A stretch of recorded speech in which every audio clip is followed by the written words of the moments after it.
Hello दोस्तों, स्वागत है करमचंद क्लासेस मिर्ज़ापुर की एक और बेहतरीन वीडियो में। आज हम पढ़ेंगे इकाई अंकों को कैसे निकाला जाता है। इकाई अंक को निकालने के लिए दो तरीके होते हैं। पहला वाला होता है विदाउट पावर यानी कि बिना घात वाला। दूसरा होता है पावर यानी कि घात वाला। आज के इस वीडियो में जो हम निपटारा करने वाले हैं वो होगा बिना घात वाला। आइए हम शुरू करते हैं। जैसे मान लीजिए हमें दिया है कि 64 इंटू 23 में इसमें इकाई अंक कितना होगा। अब हमें इसका गुणा नहीं करना है, हमें सिर्फ यह बताना है कि इसका इकाई अंक कितना होगा।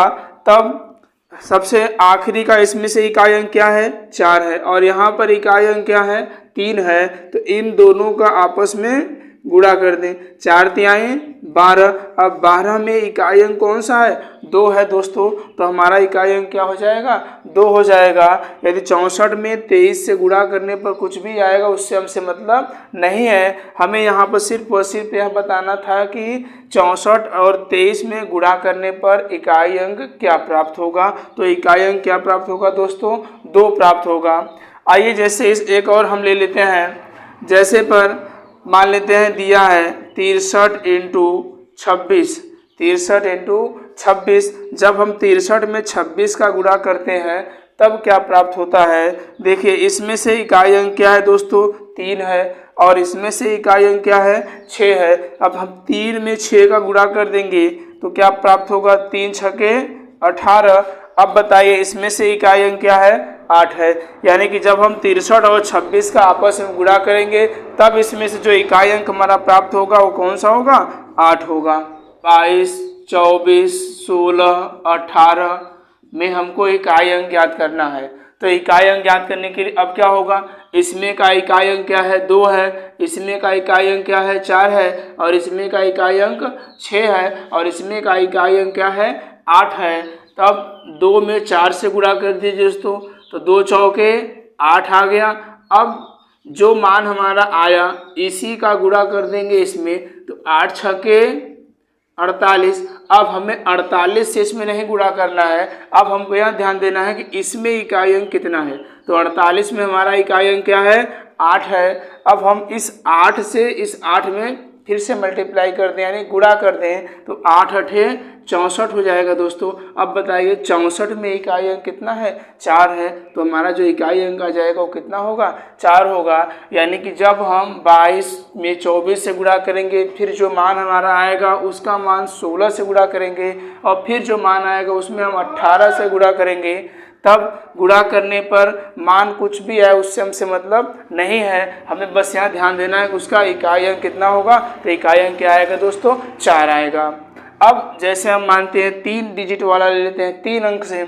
जैसे 123 दिया है, 231 हो जाए, और 232 और 233। इसमें से यदि हमको इकाई अंक ज्ञात करना रहेगा तब क्या करेंगे, यहाँ से इकाई अंक क्या है, 3 है, और इसमें का इकाई अंक क्या है, 1 है, और इसमें का इकाई अंक क्या है दोस्तों, 2 है, और इसमें का इकाई अंक क्या है, 3 है।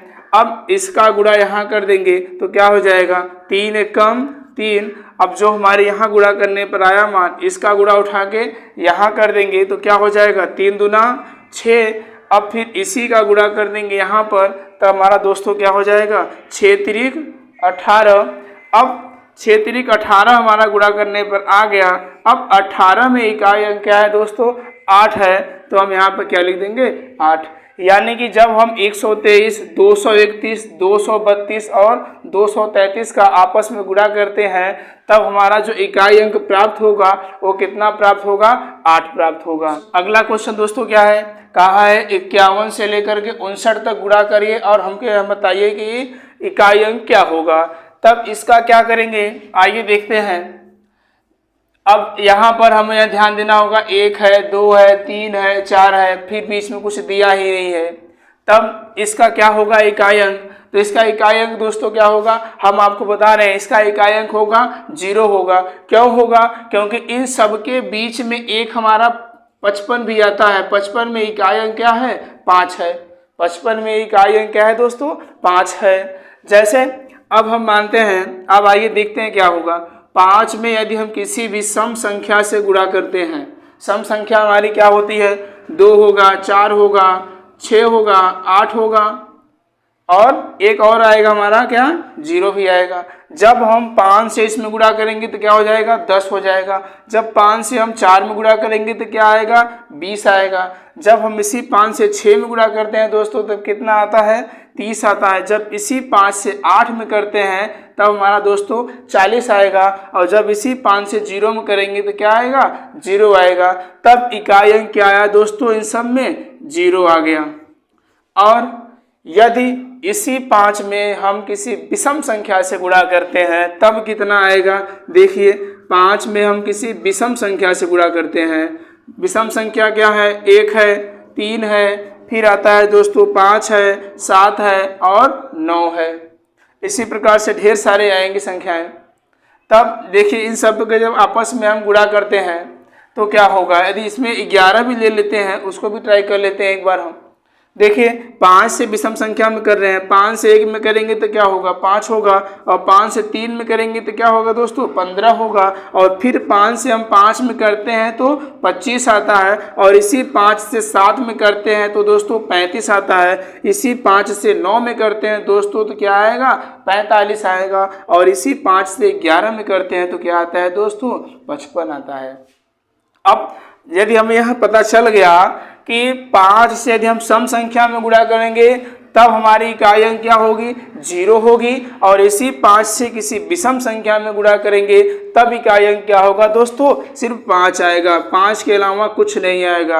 अब हमें इतना दिमाग में यह बना लीजिए कि 5 से यदि किसी विषम संख्या में गुणा करते हैं तब इकाई अंक क्या आता है दोस्तों, तो सिर्फ 5 आएगा। और यदि हम 5 से किसी सम संख्या में गुणा करते हैं तब इकाई अंक हमारा क्या आएगा, 0 आएगा। इतना समझ में आया दोस्तों। यदि वीडियो अच्छा लगे तो वीडियो को लाइक करिएगा, यदि चैनल पर नए हैं तो चैनल को सब्सक्राइब जरूर करिएगा और अपने दोस्तों में शेयर भी जरूर करिएगा। धन्यवाद मित्रों।